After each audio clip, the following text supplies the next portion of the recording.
Donc, bonjour à tous. Aujourd'hui, je voulais vous parler de mon voyage intérieur.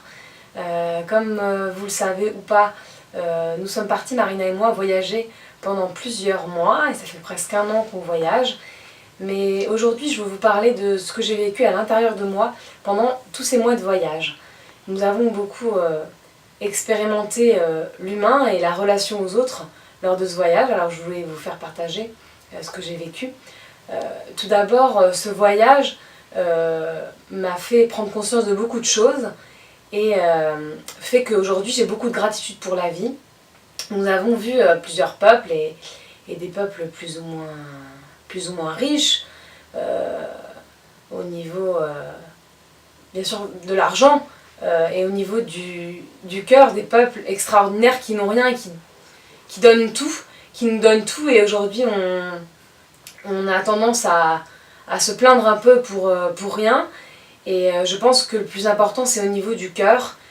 Et il y a un petit garçon, une fois, qui m'a donné un bout de son gâteau et qu'il a divisé en 4 pour sa maman et pour nous. Et j'ai trouvé ce geste très beau.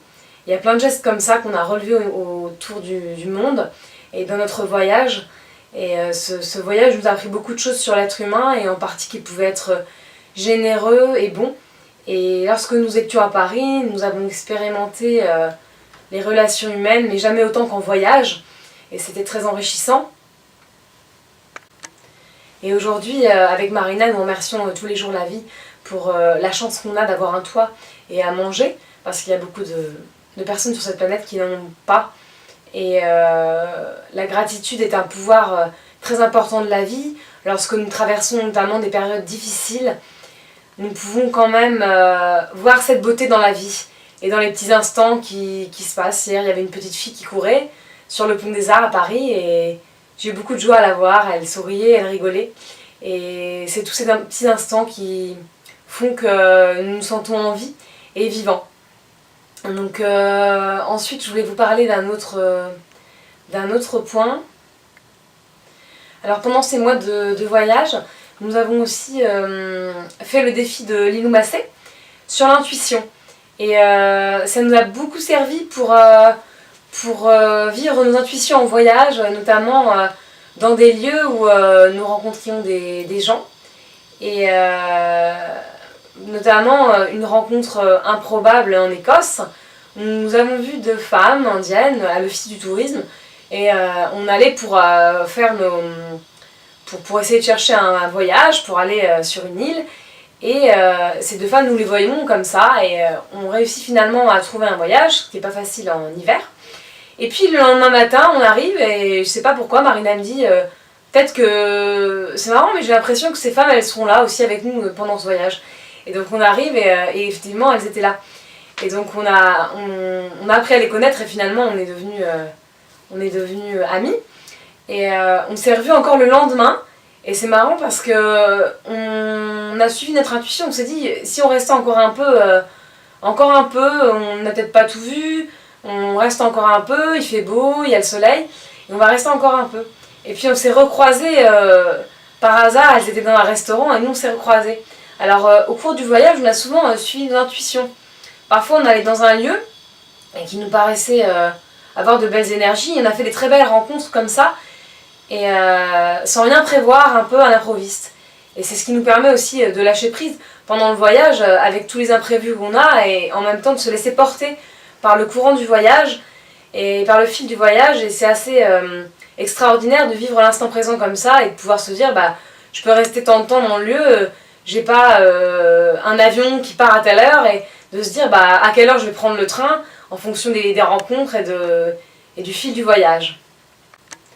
Et aujourd'hui, avec Marina, nous remercions tous les jours la vie pour la chance qu'on a d'avoir un toit et à manger, parce qu'il y a beaucoup de personnes sur cette planète qui n'en ont pas.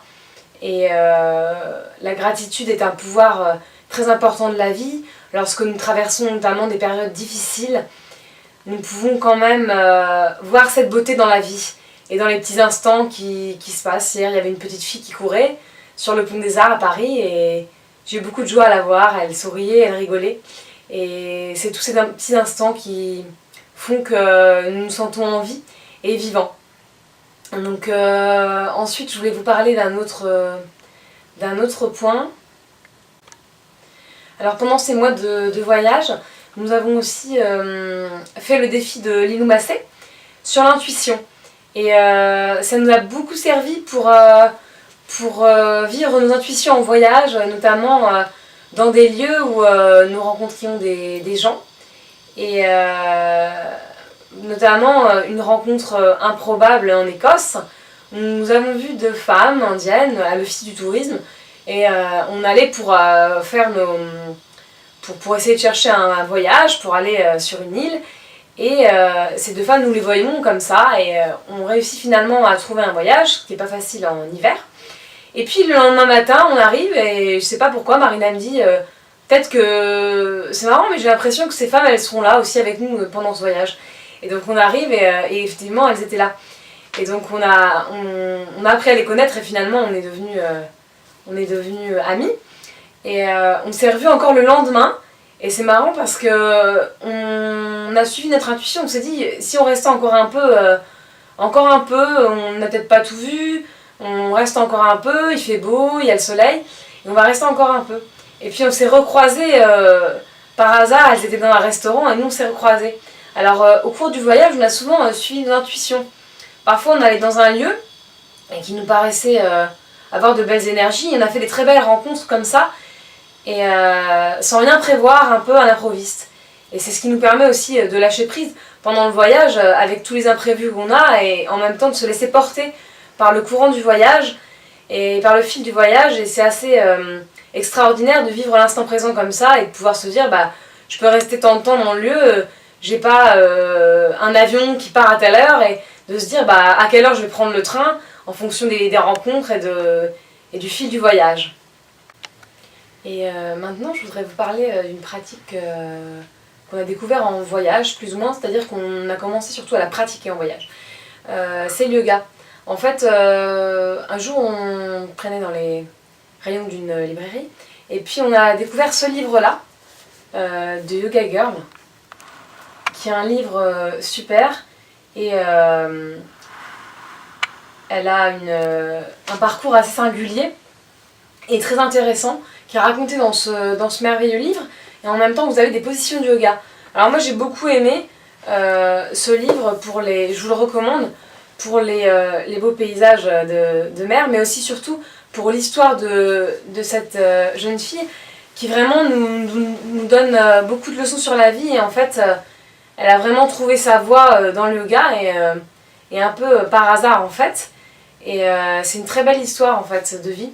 Donc moi j'ai commencé à pratiquer le yoga avec ces positions, et du yoga assez doux, et ça m'a permis de me réconcilier beaucoup avec mon corps, et aujourd'hui j'en ressens les bienfaits, et j'ai pratiqué beaucoup le yoga, je le pratique tous les jours, j'essaie de faire une pratique régulière parce que je trouve que ça peut apporter beaucoup à la relation entre le corps et l'esprit. Et nous pouvons vraiment en retirer des bénéfices. Alors parfois c'est pas facile sur le tapis, et on en ressent des émotions un peu difficiles. Mais après la séance de yoga, je me sens vraiment beaucoup plus apaisée. Et voilà. Et je vous parlais aussi de la méditation, qui pour moi, je la pratique depuis un moment. Mais j'ai découvert la méditation de pleine conscience, et grâce à Yasmine Lénard, et j'ai lu beaucoup de choses sur le sujet, et surtout j'ai expérimenté, je crois vraiment, l'instant présent grâce à la méditation. Et je voulais vous présenter un autre livre qui, si vraiment vous avez l'occasion, est à lire, un livre de Fabrice Midal. Et ce livre nous parle je dirais pour moi du lâcher prise, mais pas seulement. Il dit que la méditation, c'est pas pour être plus serein, mais pour être plus vivant. Et je crois qu'aujourd'hui, plus que jamais, on cherche à être vivant. Et c'est une grande découverte cette année, se sentir vivante. Et j'expérimente ça tous les jours, et je crois que c'est s'autoriser à vivre nos émotions, et à être comme on est, et même si on est différent, à rester en accord avec ses valeurs et avec ce qu'on pense, ses projets et son cœur, à être en harmonie à l'intérieur de soi. Et même si c'est pas facile tous les jours, accepter pleinement les épreuves qui se présentent à nous et accepter que parfois on a envie de rien faire ou qu'on n'est pas motivé pour faire quelque chose, et surtout faire des temps de pause et de méditation dans nos journées bien chargées. Et le voyage et ce temps de pause, moi, m'a permis évidemment de travailler beaucoup sur moi-même. Et je sais qu'on peut être beaucoup pris par nos occupations professionnelles, mais il est très important de méditer. Ça fait beaucoup de bien et ça nous reconnecte à notre moi profond. Et je me sens de plus en plus proche de moi-même depuis que je pratique le yoga et la méditation. Et je vous invite, si vous avez envie, à faire une pause où vous soyez au travail ou quand vous avez fini votre journée, parce que ça nous reconnecte à nous-mêmes et ça nous permet d'être plus en relation et à l'écoute envers les autres. Et vous verrez que vous aurez beaucoup de bénéfices. Et notamment dans tous les sentiments de colère, prendre une pause peut nous aider à mieux communiquer ensuite et avec les relations aussi que nous avons au quotidien qui sont plus ou moins agréables, et nous sommes plus ou moins obligés de cohabiter avec la société. Et notamment par exemple des personnes qui pourraient être entre guillemets toxiques pour nous. La méditation nous aide, j'ai fait l'expérience personnelle, à être moins dans le jugement et à être plus dans l'acceptation et l'accueil de l'autre, et à ressentir que finalement nous sommes tous des êtres humains et nous cherchons à avoir plus de bonheur et de paix en nous, et nous sommes juste des êtres parfois en souffrance ou malades, et nous nous en prenons aux autres. C'est des comportements humains et je cherche à mieux les comprendre et les accueillir afin d'avoir des relations plus sereines aussi avec mon entourage. Donc je voulais vous partager aussi ce voyage intérieur-là, qui est de faire la paix aussi avec mon entourage, d'être sereine, voilà.